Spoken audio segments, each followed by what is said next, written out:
Sir, Parang bawas na Regan. ha? Di, ganun lang daw po. Sir, Ayun, kalahati lang din eh. Akala ko ba kakain tayo sa labas? Ba't kami dito dinala? Labas? Oo, labas. Sabi ko po taas. Kakain tayo sa taas. Nagluloko mo kami. Annalyn, huwag mo na isipin yung si Zoe. Kain ka na lang. Masarap to. Ito yung Oo, specialty daw nila dito. Ang dami naman ito, Regan. Hindi mo naman kailangan na gumastos ng ganito kalaki. Ano po, huwag isipin yun. Ganyan kita kamahal. Ano? Mag-celebrate. Ganyan na mag-celebrate ng milestone. Hirap kaya mag-aral ng, ng engineering. Hirap pa ng mga subject, pero naipasa ko lahat yun. Dean's Lister pa nga eh.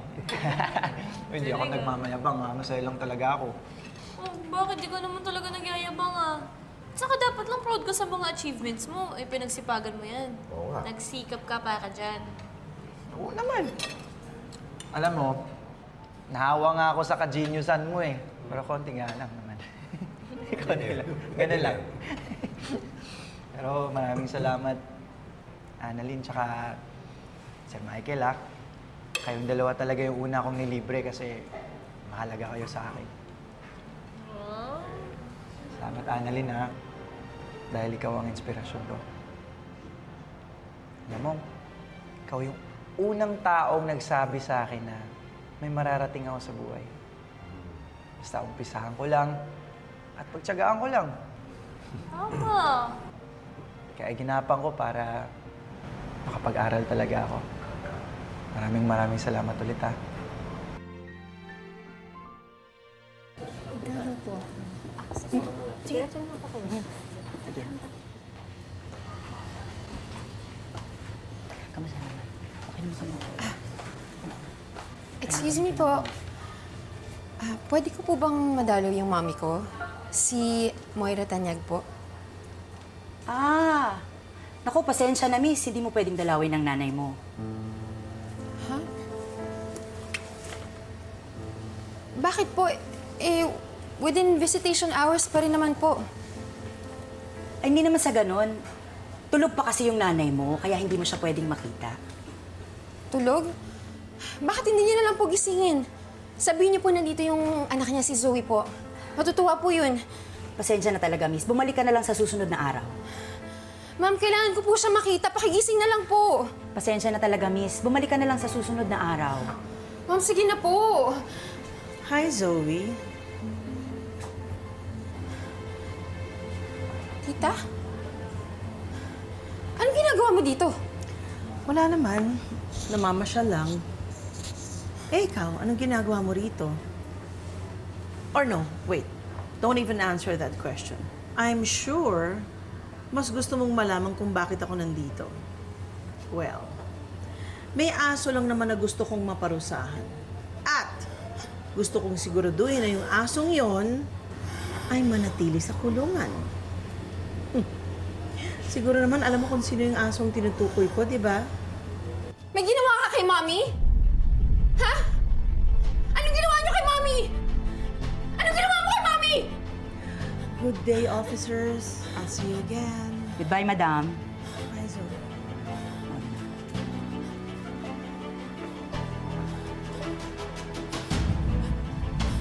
Sir Michael, Oo.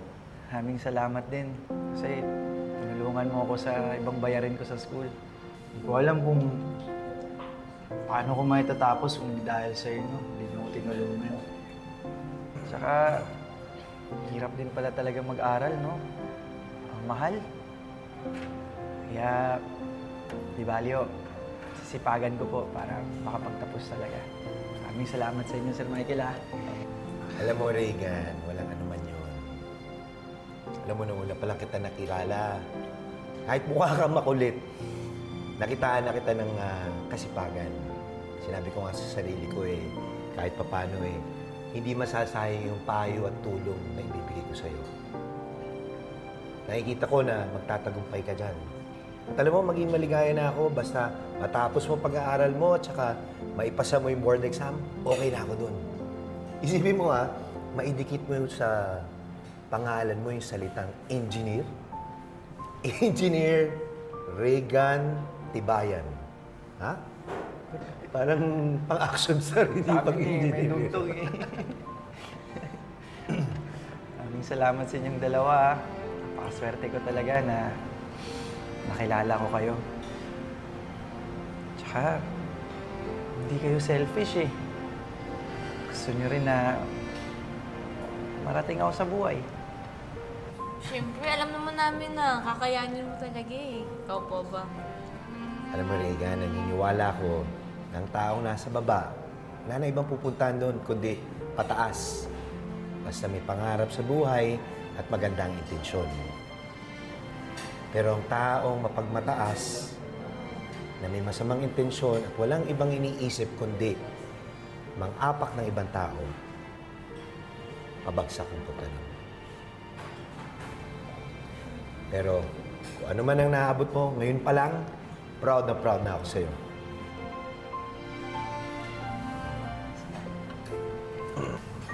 Proud na proud ako sa'yo, Regan. Salamat po.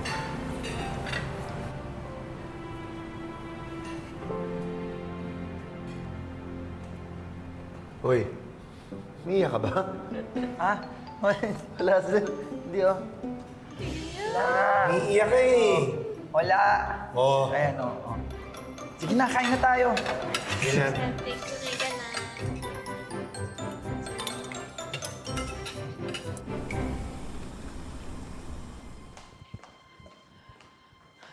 Dad! Zoe, Dad! Nagpunta ako ng presinto kanina. Gusto ko sanang bisitahin si Mami kasi hindi ko man lang siya nakausap. Dad, hindi naman sa kinakampihan ko si Mami pero nag-aalala ako sa kanya paano kung may nangyari sa kanya. huwag ka masyadong mag-overthink about your mom, Zoe. Dad, paano kung may nangyayari na kay Mami? What if somebody's mistreating her? Tapos wala siyang ways to defend herself. Ha? Hindi lang kasi mawala sa isip ko eh. Nakita ko kanina si Tita Giselle sa presinto. Dad, paano kung may ginagawa na siya kay Mami?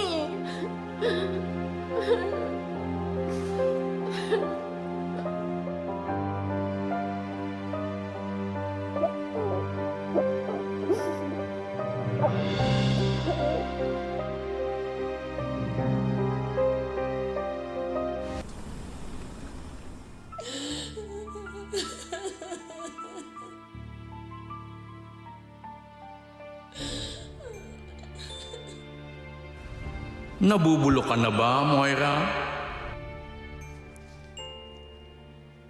Pepe! Ano yung narinig ko? Ano yung narinig ko? Wala. Ay, hindi, guni-guni mo lang yan, Moira. Wala kang narinig. Wala kang narinig. Guni-guni mo lang yan. Not hearing anything!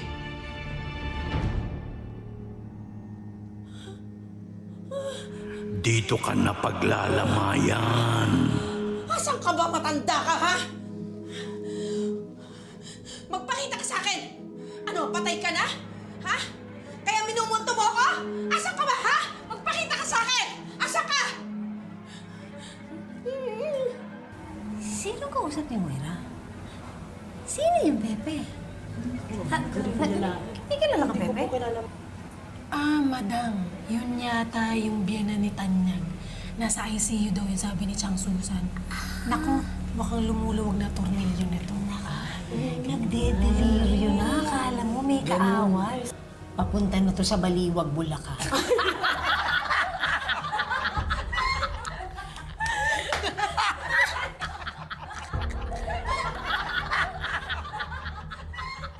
May tumatawa dyan sa... May tumatawa dyan sa labas?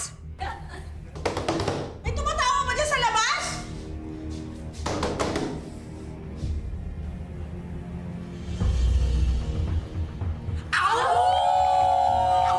Pinaglalaroan ka na ng mga kasama mo, ano? Walang tutulong sa'yo dito. Pinabayaan ka na ng mga kakampi mo. Sina Zoe at Carlos, wala na silang pakialam sa'yo. Tulong! Ilabas niyo ako rito! Akalain mo yun? Nag-resign ka dito, pero babalik ka rin dito sa Apex. Isa lang ibig sabihin nun, Dok. dito ka talaga belong. Alam mo, marami naman akong natutunan sa Eastridge eh. Pero special talaga sa akin tong Apex. Aba, syempre, ikaw magmamana nito eh. Uy, hindi naman yun yung iniisip ko, no? Di ba? Alam mo, baptism of fire kasi para sa akin to bilang isang residente. Kasi pagkatapos ko sa med school, dumiretso ako ng Apex. Parang ito na yung naging real world ko, kumbaga. Sabagay. Grabe, no? Ito na.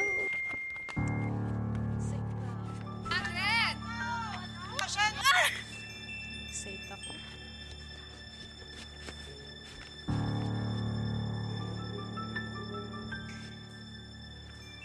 Ano yan? Si Mamoy ka ba yan? Tignan mo, Dok. Oh.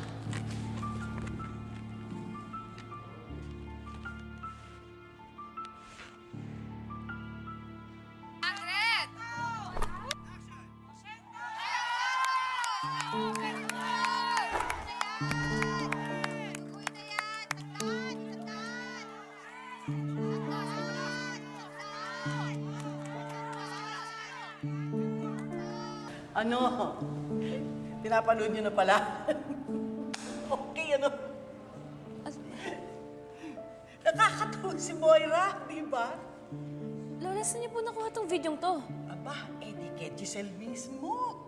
Tawa nga kami eh. Po? Lola, hindi naman po nakakatawa tong video eh. Lola, hindi po tama tong nangyayari kay Mamoy, ha? Cruelty po to. Lola, pwede po ba i-delete niyo po to at huwag niyo po ikakalat to, ha? Kulang pa nga yan eh. Dapat mas masahol pa din ang gawin doon sa Moira na yon. Moira? Bakit yung pinag-uusapan yung mami ko? Zoe!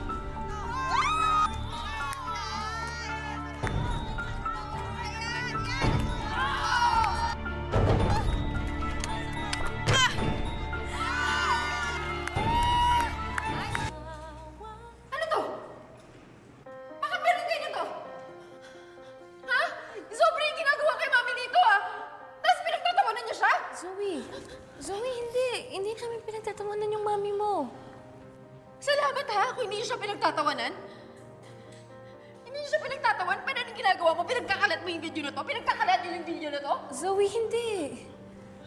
Zoe, hindi naman namin gusto yung nangyayari sa mami mo eh. Annalyn, paano mo nagawa to? Ha? Paano niyo nagawa to sa kanya? Zoe, Alam mo bang dinalaw ko siya? Dinalaw ko siya. Hindi ko man lang siya nakita. Tapos ganito pala yung nangyayari sa kanya. Grabe kayo! Zoe, please, Grabe kayo! Lola!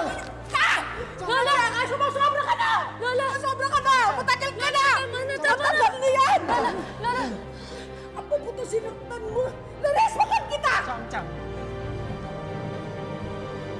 Akala mo siguro, hindi kita papatulan, ano? Harapin mo ako ngayon! Sige nga! Ako harapin mo. Kung sa tingin mo, naghihirap yung nanay mo, mas marami siyang pinahirapan! Nakikita mo na nga nagpapaliwanag sa yung apo ko. Tapos gaganyanin mo. Sa totoo lang, gusto niyang ipa-delete yung video. Oo, tapos darating ka rito. Agad-agad di ka makikinig sa kanyang paliwanag. At sasampalin mo siya, pabiktim ka.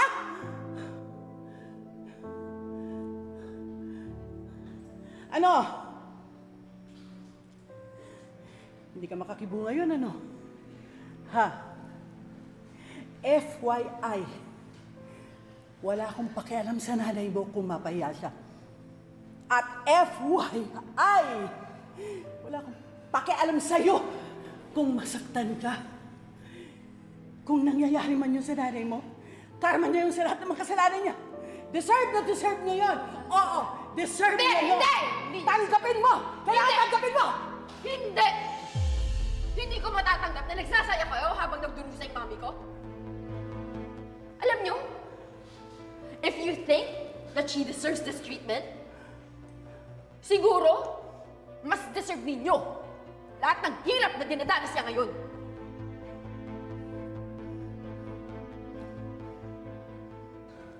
Itong video na ito, pag nakita ito ng lolo mo, baka magising. Matatawa kay Moira. Ha?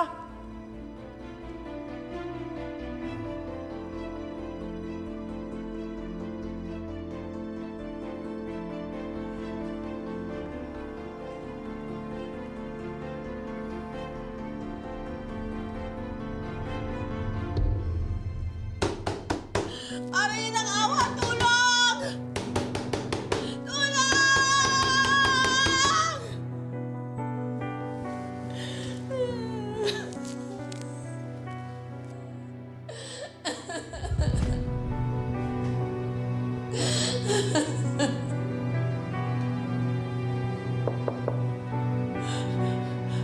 Tao ba dyan?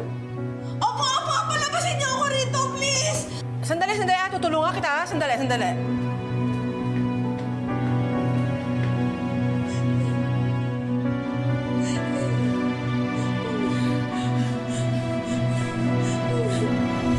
Thank you for your cooperation, and I'll see you next board meeting, okay? All right.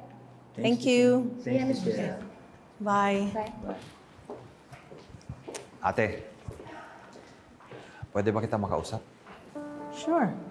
What is it? Nakita ka daw ni Zoe kahapon sa presinto. She's afraid that you might be doing something to Moira. May binabayaran ka bang tao para saktan si Moira? Wala. Sabi mo eh. Ate, I know when you're lying. All right. May ginawa ako. Kasi kailangan kong parusahan yung Moirang yan. Ate, di ba sinabi ko na sa'yo? Hayaan na natin na ang batas magparusa kay Moira. Huwag na natin dungisan ng kamay natin. Nasa kulungan na naman siya eh. No, Obeng. I'm going to do what I need to do. Dahil kailangan kong putulan ng mga sungay ang babaeng yan. Do you know what I heard from my informant? Moira has money. Kaya siya nakakapagbayad ng gun for hire. Ano? Yes. Isipin mo, where the hell does she get money inside? Unless merong tumutulong sa kanya. Ngayon, kung haharangan ko lahat ng transaksyon niya sa loob, hindi siya makakakilos laban sa atin. And we will be safe. Do you think Zoe is helping her? Siya ba ang nagbibigay ng pera kay Moira? No. Hindi pa nakabisita ng personal si Zoe sa nanay niya. So it's definitely somebody else.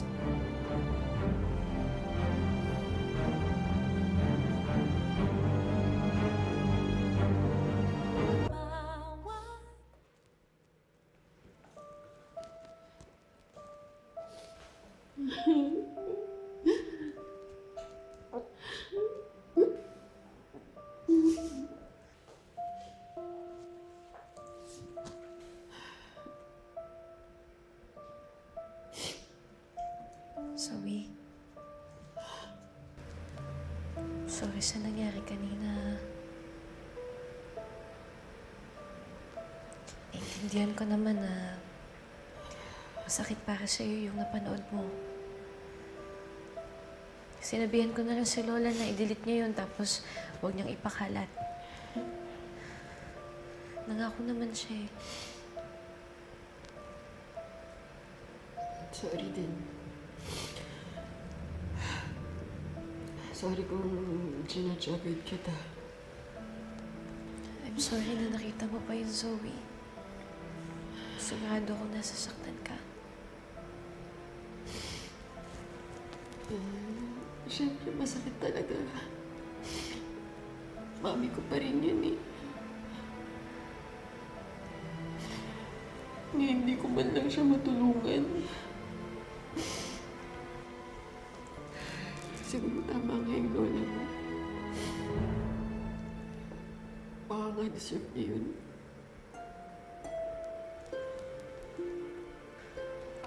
Pero ang hirap lang kasing makita yung nanay mong nahihirapan eh. Tapos, alam mo, ikaw yung dahilan kung bakit siya nandun. Ang hirap. Basta, Zoe. Huwag na tayo mag-away, ah. Lalo na, mabalik na ako dito sa Apex. Magkakasama na ulit tayo. Sorry din kung nasaktan kita. Ang dami ko lang talagang iniisip eh. Basta, Zoe, hindi na tayo mag-aaway. Next time, kung hindi tayo nagkakaintindihan,